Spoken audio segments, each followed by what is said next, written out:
Welcome to Concrete Block, the podcast where we dive into the latest news and current events shaping our world. Tensions between the United States and Iran have escalated significantly, with both countries engaging in military strikes against each other.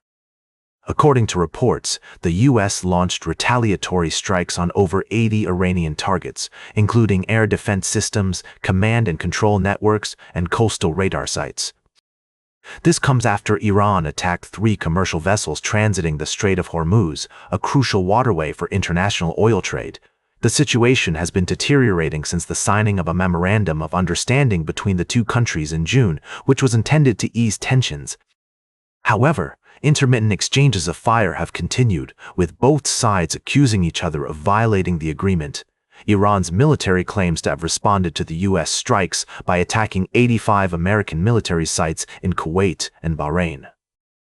The U.S. has also revoked a license allowing the sale of Iranian oil under the Memorandum of Understanding. In a statement, President Trump lauded the U.S. strikes as powerful and warned that the U.S. would continue to respond to Iranian aggression. The president also claimed that he is a target of alleged Iranian assassination plots. Oil prices have spiked in response to the escalating tensions, with U.S. oil trading at $74.62 and global oil at $78.70. Despite the attacks, traffic has continued to move through the Strait of Hormuz, with over 100 ships transiting the waterway in recent days. As the situation continues to unfold, we'll be keeping a close eye on developments and bringing you updates as more information becomes available. We'll also be exploring the implications of this conflict on global politics and economies. We'll be right back with more of today's top news on Concrete Block. Welcome back to Concrete Block. We're diving into the world of international politics now, as leaders from around the globe gathered in Ankara, Turkey, for a 2-day NATO summit. The meeting was expected to cover a range of topics, including defense spending and the ongoing Russia-Ukraine conflict. However, it was comments from U.S. President Donald Trump that stole the headlines on the first day. According to reports, President Trump expressed his disappointment with NATO, sparking concerns about the alliance's unity and effectiveness. This comes amid ongoing tensions between the U.S. and other member states over issues like burden sharing and strategic priorities.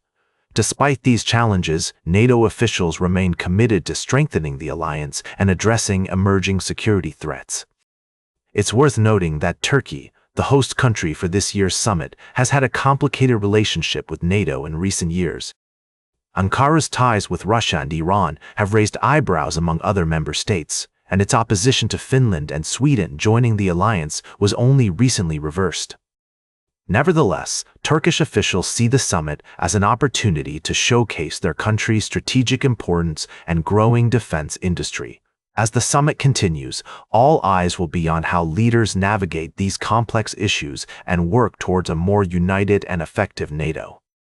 We'll be keeping a close eye on developments and bringing you updates as more information becomes available.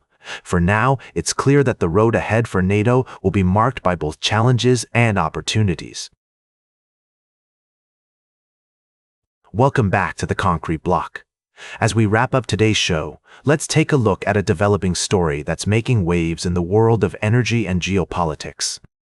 The recent disruptions in global oil supplies have sparked a chain reaction, with countries scrambling to reassess their energy strategies and investment plans. At the heart of this shift is the growing realization that trust is becoming a crucial factor in determining which fuels and technologies to import, where to invest, and which trade routes and suppliers to rely on. Rather than simply opting for the cheapest option, companies and countries are now placing new geopolitical risk premiums on supplies coming via routes that once seemed safe. This trend is being driven by the increasing influence of geopolitical forces on the global energy system. The spectacular rise of the U.S. shale industry, for example, has been countered by China's powerful position in rare earth supplies, which are essential for key energy technologies. Meanwhile, countries like the United Arab Emirates are fast-tracking construction on alternative routes to market, such as a second oil line to the port of Fujairah, to reduce reliance on the Strait of Hormuz. As the global energy map is being redrawn in real time, one thing is clear. The question of who trusts whom will shape the contours that emerge.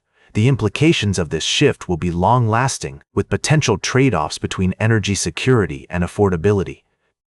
In conclusion, the world is entering a new era of energy geopolitics, where trust and predictability are becoming just as important as price. As we navigate this complex landscape, it's essential to stay informed and adapt to the changing circumstances. That's all for today's Concrete Block.